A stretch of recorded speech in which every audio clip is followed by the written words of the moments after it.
Comment s'assurer que dans le confinement des corps et des maisons et des appartements, les esprits ne soient pas confinés et que restent ouvertes des fenêtres de réflexion, de rencontre, de connexion pour que des étincelles de lumière viennent percer cette obscurité qui nous submerge, ces étincelles qui viennent de celles et ceux qui soignent, qui servent nos assiettes, qui nous alimentent, qui desservent nos poubelles, qui se dévouent pour que notre quotidien soit préservé.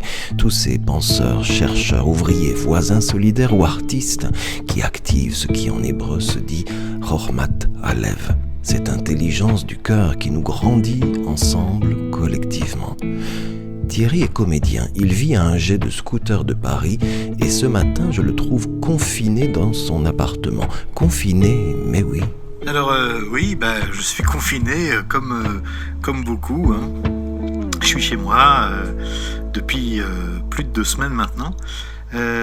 Écoute, le premier jour c'était un petit peu bizarre. Je me disais, ça y est, je suis enfermé, on m'amène en cellule, en prison. Et puis très vite j'y ai pris goût.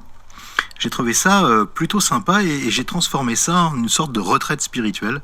Je passe beaucoup de temps à prier, à lire la parole, à regarder des vidéos de prédications, de conférences, de messages, de cours.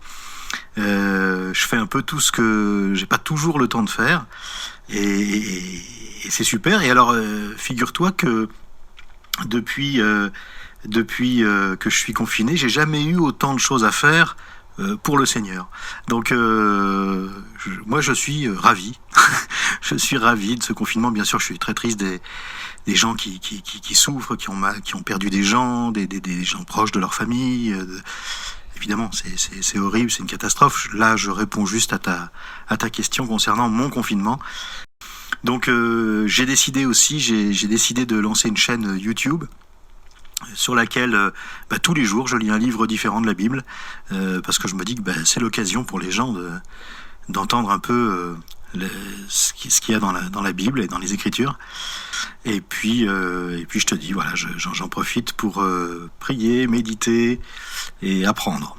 Voilà, et j'adore apprendre, donc ça tombe bien. Apprendre et découvrir et lire, je lis encore ceci ce matin de ce que dit Delphine Norwiller.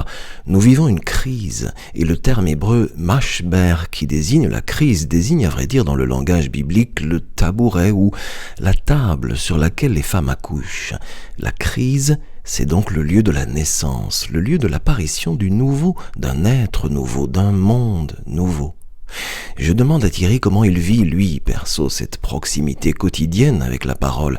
Quel questionnement, quel jaillissement, quelle nourriture. Le fait, effectivement, de me mettre là, en ce moment, à lire tous les jours un livre entier de la Bible publiquement, pour la chaîne YouTube que j'ai, donc qui s'appelle Sola Scriptura. Oui, la Bible, je la quitte pas, là, tous les jours. Elle fait partie de ma vie et de mon planning. Et puis oui, bien sûr qu'elle m'inspire, bien sûr que chaque verset, chaque parole que je lis me remplit, me nourrit, me fait du bien, m'apaise, me donne de l'espoir, me fait penser à Dieu et à des choses beaucoup plus spirituelles que le manque de pâtes, de riz ou de rouleaux de papier toilette. Donc voilà, c'est formidable et j'ai la chance d'avoir beaucoup de versions différentes. Donc ça va, je suis repu au niveau écriture. Les salles de spectacle sont fermées pour plusieurs semaines et peut-être même plusieurs mois. Son métier est à l'arrêt.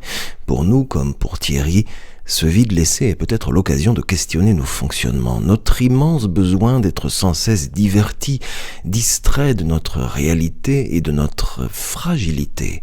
Quand par exemple la mort de générations entières est devenue un fait divers, comme en ce moment.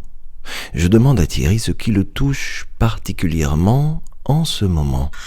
En ce moment, là, je suis particulièrement touché par le psaume 37, le psaume 37, surtout les versets 3 à 6 qui disent « Mets ta confiance dans le Seigneur et agis bien, demeure dans le pays et repais-toi de fidélité.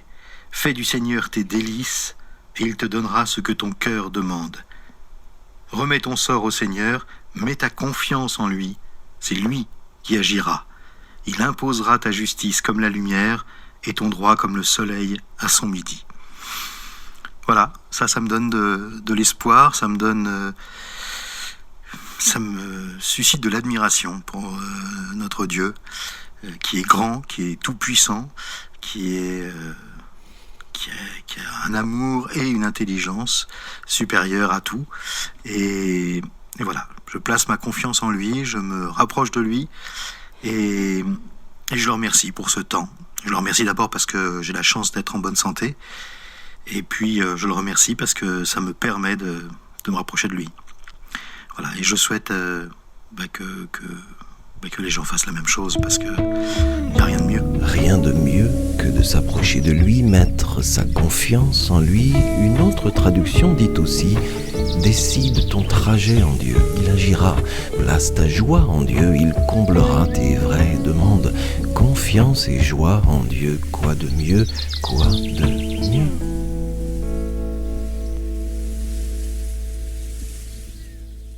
Attention, la Bible peut faire gravement du bien à la santé. Elle ne contient ni diluants, ni agents toxiques, ni substances allergènes.